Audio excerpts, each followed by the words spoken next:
Shri Ram Narayan Pandey inter college पुतसर संत कबीर नगर में आपका स्वागत है। आज हम आपको कक्षा 10 हिंदी के पाठ्यक्रम शीर्षक धनुष भंग से दोहा और चौपाई समझाने जा रहे हैं। इससे पहले वीडियो में भी आप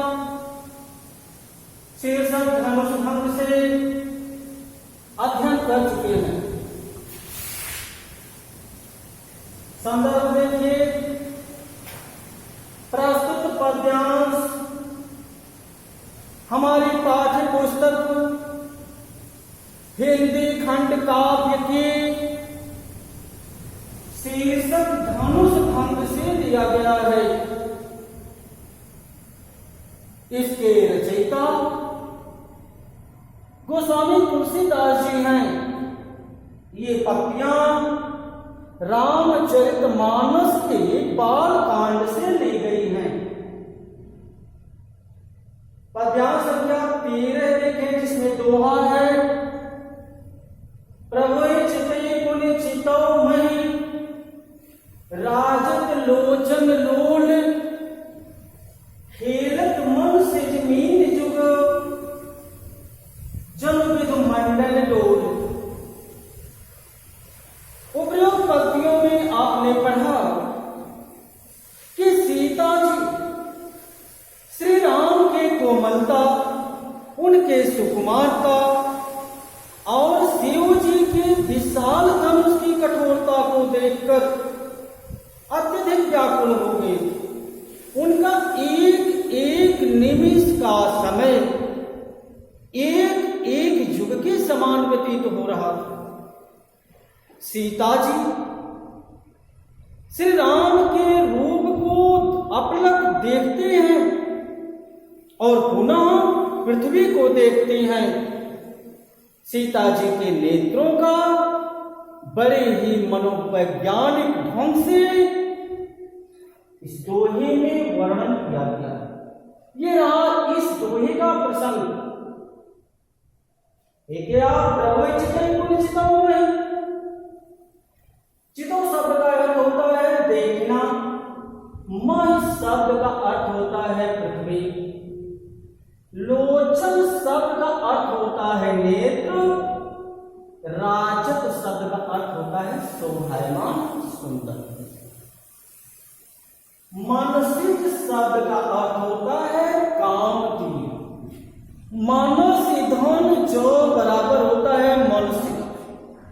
मानस धन जो मन से जन्म हो जिसका, अर्थात काम। इस तरह से मानसिक शब्द का अर्थ हुआ कामधेनु। मीन शब्द का अर्थ होता है मछली। विधु मंडल शब्द का अर्थ होता है चंद्रमंडल। अब आप अर्थ देखिए, प्रभु चितई सीता जी श्री राम के सुंदर रूप को देखती हैं। पुनि चितौ महि, उसके बाद पृथ्वी को देखती हैं। राजत लोचन लोल, सीता जी जब एक बार श्री राम के सुंदर रूप को देखती, उसके बाद पृथ्वी को देखते हैं, पुनः श्री राम के सुंदर रूप को देखते हैं, पुनः पृथ्वी को देखते हैं, तो उनके नेत्र बड़े ही सुंदर प्रतीत होते हैं। गोस्वामी तुलसीदास जी लिखते हैं कि सीता जी की सुंदर नेत्रों को देखकर ऐसा प्रतीत होता था जैसे खेलत मन से जमीन जुग जन विधि मंडल डोल। जैसे कामदेव की दो मछलियां चंद्रमंडल में खेल रही। अर्थ एक बार और देखिए, सीता जी श्री राम के सुंदर रूप को देखते हैं, पुनः पृथ्वी को देखते हैं, तो सीता जी के सुंदर नेत्रों को देख करके ऐसा प्रतीत होता है कि जैसे कामदेव की दो मछलियां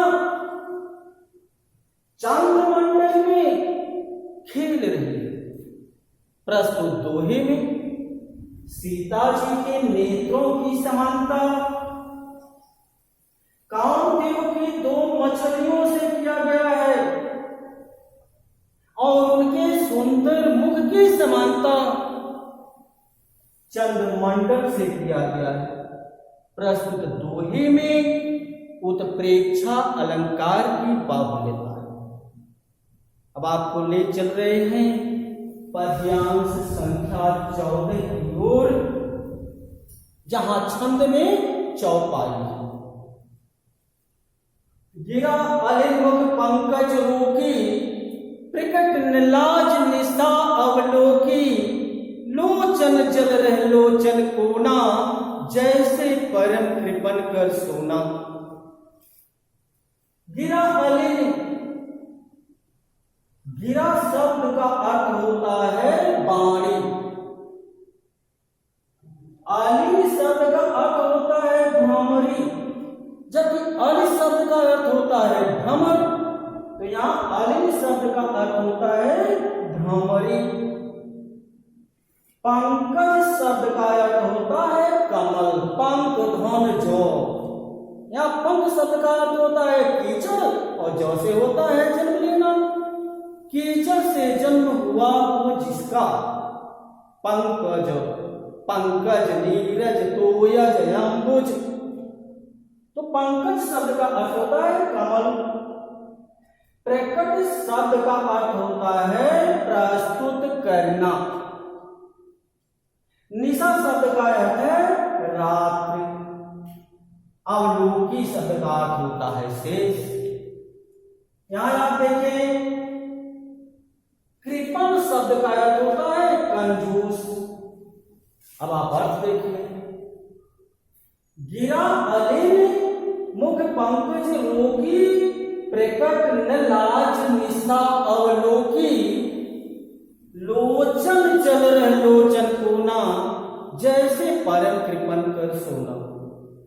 सीता जी की लज्जा रूपी रात्रि के कारण बाणी रूपी भ्रमरी को कमल रूपी मुख ने बंद कर दिया।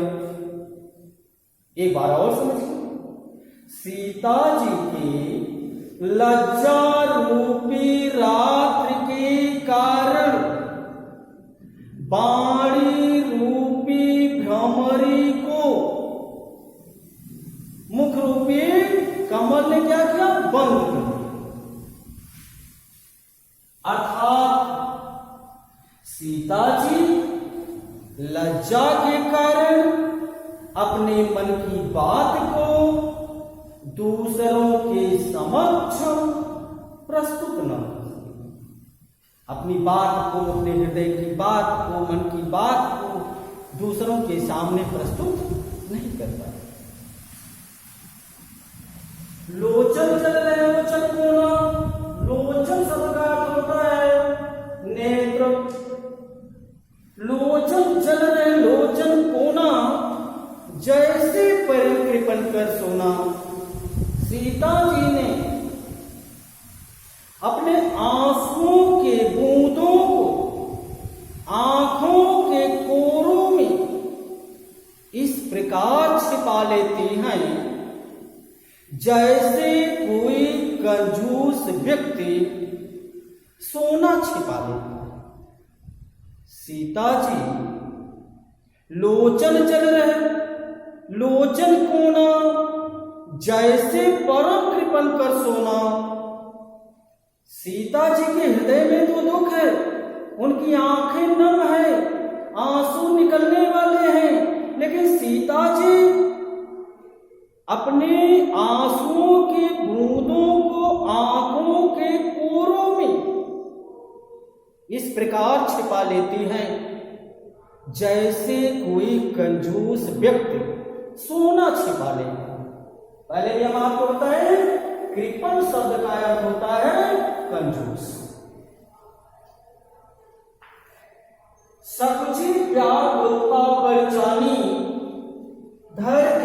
प्रतीत उर आनी, तन मन वचन मोर पन साचा, रघुपति पद सरोज चितुराचा। बड़ी अच्छी बात लिखते हैं गोस्वामी तुलसीदास जी। लिखते हैं कि सकुचे व्याकुलता वर्षानी, धैर्य धीरज प्रतीत पूर्यानी। प्रतीत शब्द का अर्थ होता है विश्वास और पूर्ण शब्द का अर्थ होता है हृदय में। सीता जी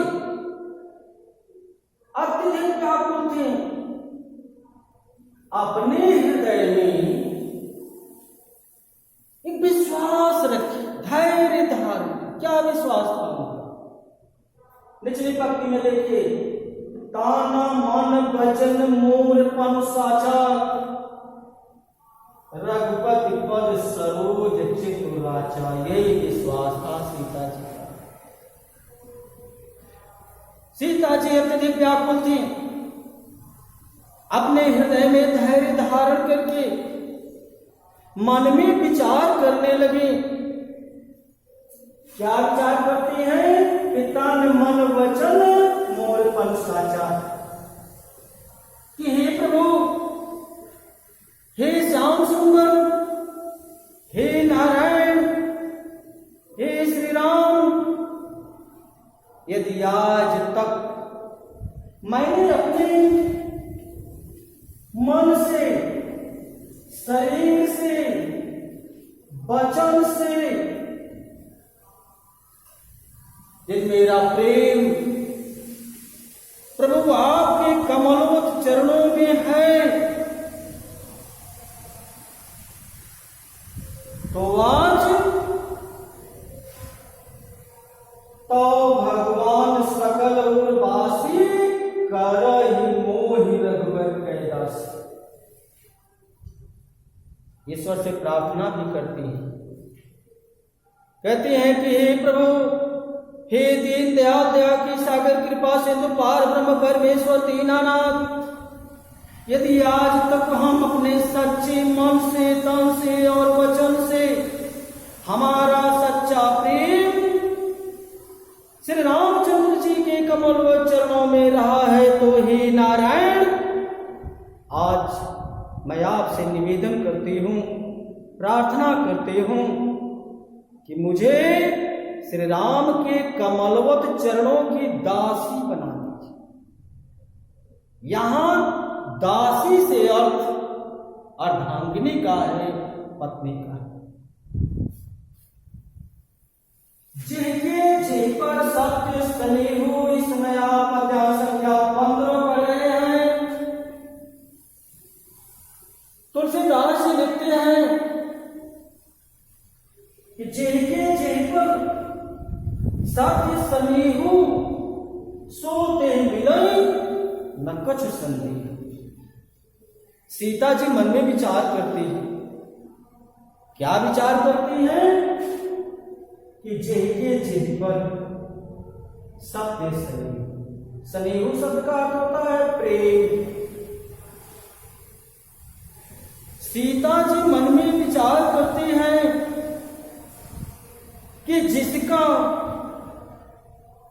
जिससे सच्चा प्रेम होता है, सोते मिले न कछु संदेह, वो उन्हें अवश्य प्राप्त होता है, इसमें किसी प्रकार का कोई संदेह नहीं। प्रभु तन चितई प्रेम तन ठाना, कृपा निधान राम सच्चा। गोस्वामी तुलसीदास जी कहते हैं कि प्रभु तन चितई, सीता जी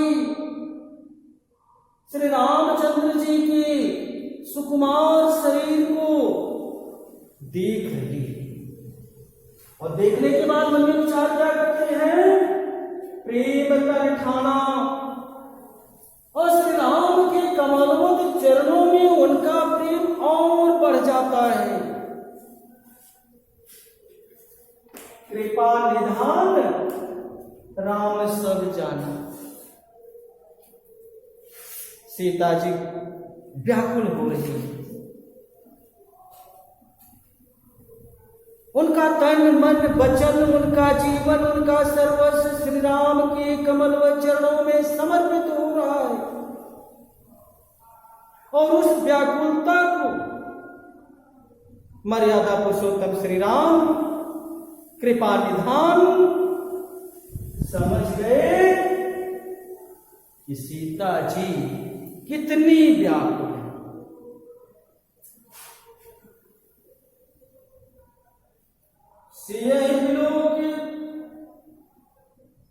धन कैसे चितव गरुड़ व्याल जैसे सीता जी के मन की बात को मर्यादा पुरुषोत्तम श्री रामचंद्र जी समझ गए। सीता जी को देख करके उनकी व्याकुलता को समझ गए और ताकि धन कैसे ताकि धन कैसे, यहाँ अवधि भाषा है। ताकि शब्द का अर्थ होता है देखना। बिलोक माने भी देखना होता है, ताकि उस शब्द का अर्थ भी देखना होता है। से रामचंद्र जी सीता जी को देखे ताकि वो धन कैसे, उस धनुष को भी किस प्रकार देखने लगे। चितव गरुड़ लघु व्याल जैसे।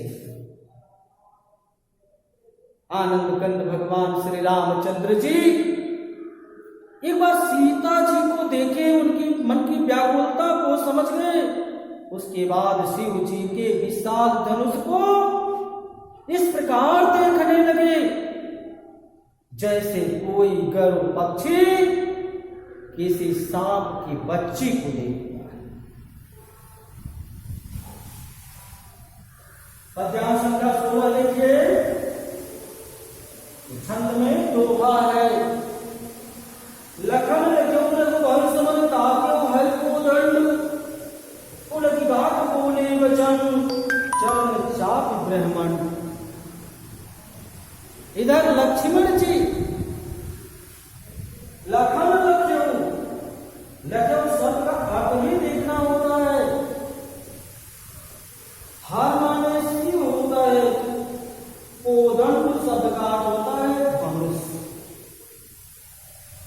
हर का अर्थ होता है शिव, कोदंड माने धनुष। हर कोदंड शब्द का अर्थ होता है शिव जी की धनुष। लखन लख्यो रघुवंश माने ताक्यो हर कोदंड। लक्ष्मण जी देखे, क्या देखे कि भैया श्री रामचंद्र जी शिव जी के विशाल धनुष की ओर देख रहे हैं, अर्थात वो अब शिव जी के धनुष को तोड़ने के लिए जा रहे हैं। लखन लख्यो रघुवंश मन, लक्ष्मण जी श्री रामचंद्र जी की ओर देखे। ताक्यो हर कोदंड, कि श्री रामचंद्र जी शिव जी के विशाल धनुष की ओर देख रहे हैं, अर्थात वह तोड़ने के लिए जा रहे हैं। कुल की गात बोले बचन चरण चाप ब्रह्मण। लक्ष्मण जी कुल की गात, कुलक शब्द का अर्थ होता है रोमांचित होना। यह एक प्रकार की मनोदशा होती है जब किसी के हृदय के अंदर अत्यधिक आनंद उत्पन्न होता है तो व्यक्ति की शरीर, उसका मन रोमांच से परिपूर्ण हो जाता है। पुलक का गात शब्द का अर्थ होता है शरीर। पुलक गात बोले वचन चर चाप ब्राह्मण। यहां आप देख रहे हैं चाप शब्द है। चाप शब्द का अर्थ होता है दबाकर, जबकि चाप शब्द का अर्थ धनुष होता है। ध्यान दीजिएगा, चाप शब्द का अर्थ होता है दबाकर। दबाकर ये दबाना, और जहां पर चाप हो रहेगा वहां अर्थ हो जाएगा धनुष। पुलकित लक्ष्मण जी की शरीर रोमांचित हो गई और अपने चरण से पृथ्वी को दबा करके कहने लगे, बोलने लगे। तो एक आप एक बार और देखिए, लखन पुलकित बोले वचन चरण चाप ब्राह्मण। गोस्वामी तुलसीदास जी कहते हैं कि लक्ष्मण जी जब देखे कि श्री रामचंद्र जी शिव जी की विशाल धनुष की ओर देख रहे हैं, अर्थात शिव जी के विशाल धनुष को तोड़ने के लिए जा रहे हैं, तो उनकी शरीर रोमांचित हो गई और वह अपने पैरों से पृथ्वी को दबाकर कहने लगे। आज हम आपको धनुष भंग में दोहा संख्या पद्यांश संख्या 13, 14, 15 और 16 समझाए। इसके बाद हम दूसरे वीडियो में आपको बताएंगे। आज के लिए बस इतना ही। धन्यवाद।